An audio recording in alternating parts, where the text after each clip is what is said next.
আসসালামু আলাইকুম। আজকে আমি তোমাদের ইংলিশ ক্লাস নেব। ইংলিশ ক্লাসে গতদিন আমরা শিখেছিলাম প্রোনাউন কাকে বলে এবং প্রোনাউনের প্রকারভেদ। প্রকারভেদে কিন্তু আটটার মধ্যে আমরা গতদিন শিখেছিলাম 4টা, আর আজকে শিখব 4টা। চলো শুরু করি। 4টা প্রকারভেদ। 4টা প্রকারভেদের মধ্যে শেষের 4টা আমরা আজকে পড়ব। চলো পড়ি। প্রথমে আসে হচ্ছে ডিস্ট্রিবিউটিভ প্রোনাউন। লিখে ফেলি ডিস্ট্রিবিউটিভ প্রোনাউন।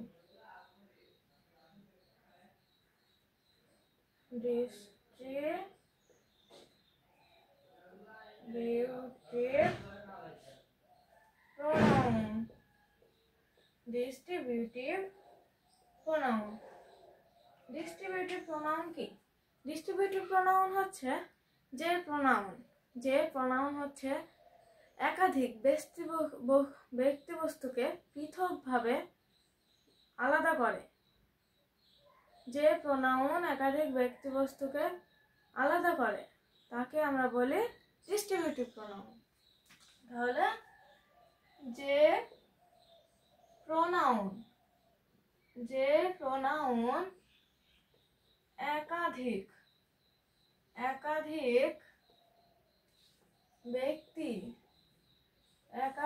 ব্যক্তি ও বস্তুকে আলাদা করে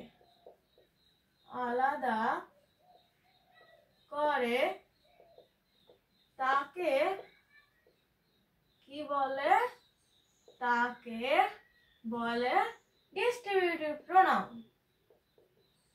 ডিস্ট্রিবিউটিভ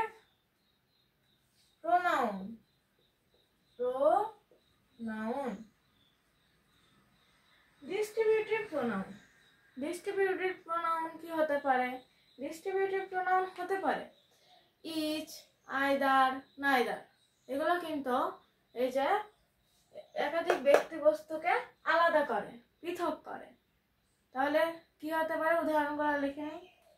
কি হতে পারে দেখি। যেমন হচ্ছে ইচ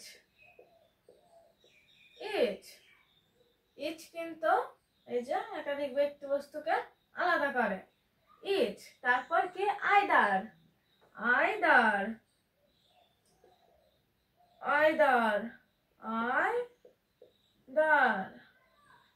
তারপর কি হতে পারে? নাইদার হতে পারে,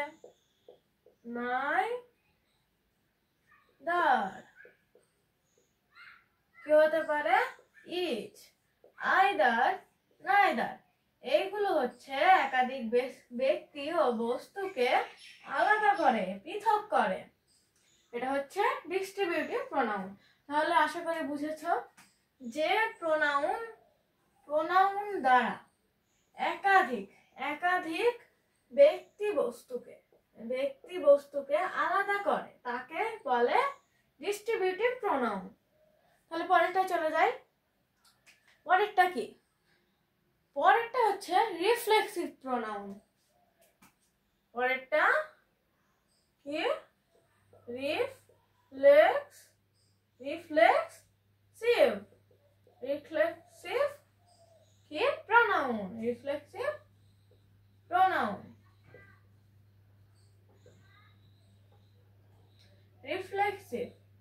রিফ্লেক্সিভ প্রোনাউনের একটা বিশেষত্ব আছে। এই বিশেষত্বটা হলো এই রিফ্লেক্সিভ প্রোনাউনে সেলফ যুক্ত থাকবে। তাহলে আমরা এই যে সংজ্ঞাটাকে লিখতে পারি, যে প্রোনাউন সেলফ যুক্ত তাকে আমরা বলি রিফ্লেক্সিভ প্রোনাউন। তাহলে লিখে ফেলি সেলফ যুক্ত প্রোনাউনকে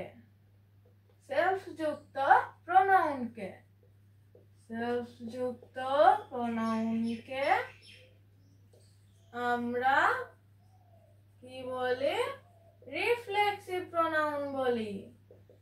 রিফ্লেক্সিভ প্রোনাউন।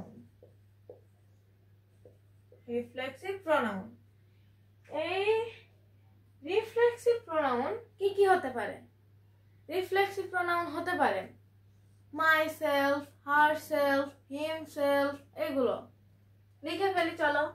যেমন যেমন কি হতে পারে, হতে পারে মাই সেলফ, মাই সেলফ। তারপর কি হতে পারে, হিম সেলফ, হতে পারে হিম সেলফ, হতে পারে হার সেলফ, হতে পারে হার সেলফ, এইগুলো হতে পারে। তাহলে কি সেলফ যুক্ত প্রোনাউনকে আমরা বলি রিফ্লেক্সিভ প্রোনাউন। এটা তোমরা, আমি যেগুলো লিখবো সেগুলো কিন্তু তোমরা স্ক্রিনশট করে নিবা। যেমন যেমন কি, যেমন হচ্ছে myself, myself, I washed myself, আমি নিজে মানে নিজের মুখ, myself মানে মুখ, মুখ ধৌত করলাম। এরপর himself, herself, এইগুলো হয়। এটা আরেকটা সংখ্যা আছে, নিজে নিজের কাজ করাকে প্রোনাউন বলে, এই যে রিফ্লেক্সিভ প্রোনাউন বলে। তাহলে আরেকটা কি লিখতে পারি, যে প্রোনাউন দ্বারা নিজের নিজের কাজ কাজ করা বোঝায়, বোঝায় তাকে বলে রিফ্লেক্সিভ, রিফ্লেক্সিভ প্রোনাউন, প্রোনাউন। তাহলে এটা তোমরা স্ক্রিনশট করে নাও। তাহলে এবার আমরা আসি রিসিপ্রোকাল প্রোনাউন। আগে বোর্ডটা মুছে নিই। তোমরা কি স্ক্রিনশট করেছো? আশা করি তোমরা স্ক্রিনশট করেছো। আমরা এবার আসবো রিসিপ্রোকাল প্রোনাউনে। আমরা কোথায় আসবো এবার? রিসিপ্রোকাল প্রোনাউনে। রিসিপ্রোকাল প্রোনাউনে, রিসিপ্রোকাল প্রোনাউনে। রিসিপ্রোকাল প্রোনাউন কাকে বলে? রিসিপ্রোকাল প্রোনাউন হচ্ছে একজন আরেকজনের সাথে কাজ করা হলেই এটাকে রিসিপ্রোকাল প্রোনাউন বলে। একজন আরেকজনের সাথে কাজ করা বোঝালেই রিসিপ্রোকাল প্রোনাউন বলে। তাহলে আমরা লিখতে পারি, যে প্রোনাউন, যে প্রোনাউন দ্বারা একজন একজন আরেকজনের সাথে সাথে কাজ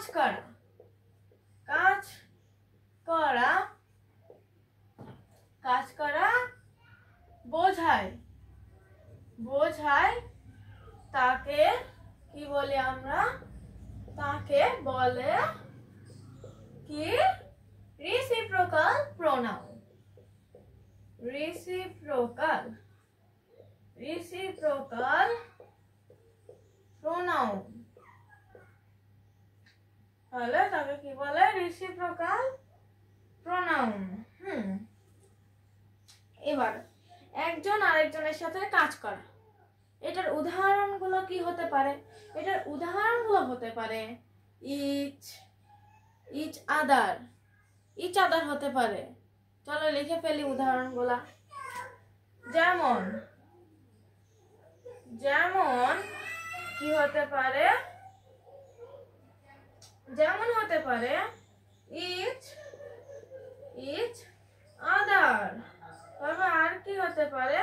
অন আদার হতে পারে, অন আদার, অন আদার। কি হতে পারে? অন আদার, অন আদার। তাহলে এটা আশা করি বুঝেছ, যে প্রোনাউন দ্বারা একজন আরেকজনের সাথে কাজ করা বোঝায় তাকে বলে রিসিপ্রোকাল প্রোনাউন। যেমন ইচ আদার, অন আদার, এইগুলো দ্বারা কিন্তু বোঝায় একজন আরেকজনের সাথে কাজ করা। এগুলো দ্বারা কি বোঝায়? একজন আরেকজনের সাথে কাজ করা।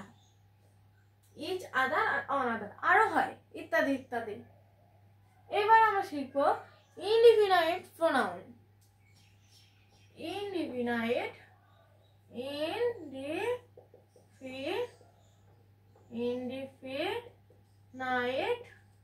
প্রোনাউন।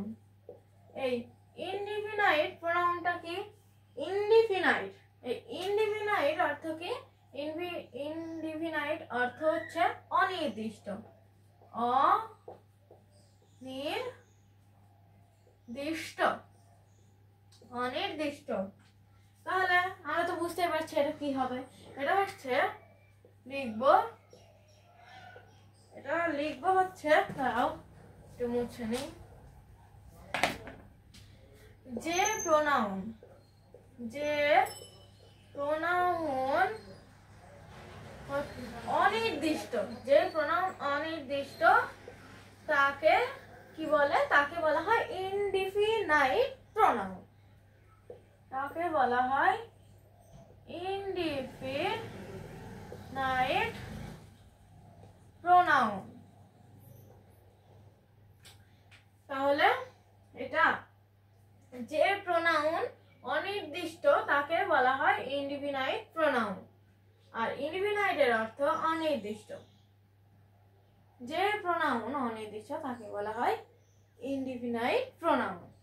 তাহলে এর উদাহরণগুলো কি হতে পারে? এই উদাহরণগুলো হতে পারে অন, সাম, এগুলো। তাহলে উদাহরণগুলো লিখে ফেলি। যেমন যেমন ফিউ, ফিউ অন, অন হতে পারে, সাম হতে পারে, এভরিওয়ান হতে পারে, প্রত্যেকে। এটা তো নির্দিষ্ট না, প্রত্যেকে আমাকে সাহায্য করলো, প্রত্যেকে আমাকে সাহায্য করলো। তাহলে এখানে কি হতে পারে? Everyone, everyone. তাহলে এটা আশা করি বুঝেছ যে প্রোনাউন অনির্দিষ্ট, এই যে এইটা মাথায় রাখতে হবে, এটা অনির্দিষ্ট। যে প্রোনাউন অনির্দিষ্ট তাকে কি বলা হয়? Indefinite pronoun. যেমন যেমন ফিউ, ফিউ এটা হচ্ছে অনেক, ফিউ মানে অনেক। এটা কিন্তু অনির্দিষ্ট প্রোনাউন, ইনডিফিনাইট প্রোনাউন। অন একটা ইনডিফিনাইট প্রোনাউন, সাম একটা ইনডিফিনাইট প্রোনাউন, এভরিওয়ান একটা ইনডিফিনাইট প্রোনাউন।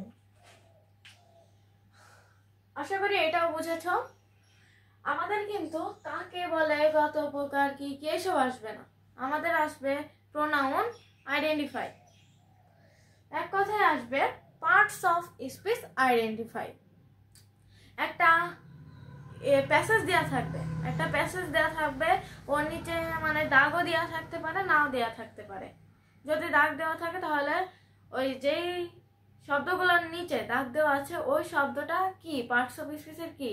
নাউন নাকি প্রোনাউন নাকি অ্যাডজেক্টিভ নাকি ভার্ব নাকি অ্যাডভার্ব নাকি কনজাংশন নাকি অ্যাডজেক্টিভ, এটা তোমাকে বের করতে হবে। আর আজকে ক্লাসটা এই পর্যন্ত ছিল। আল্লাহ হাফেজ।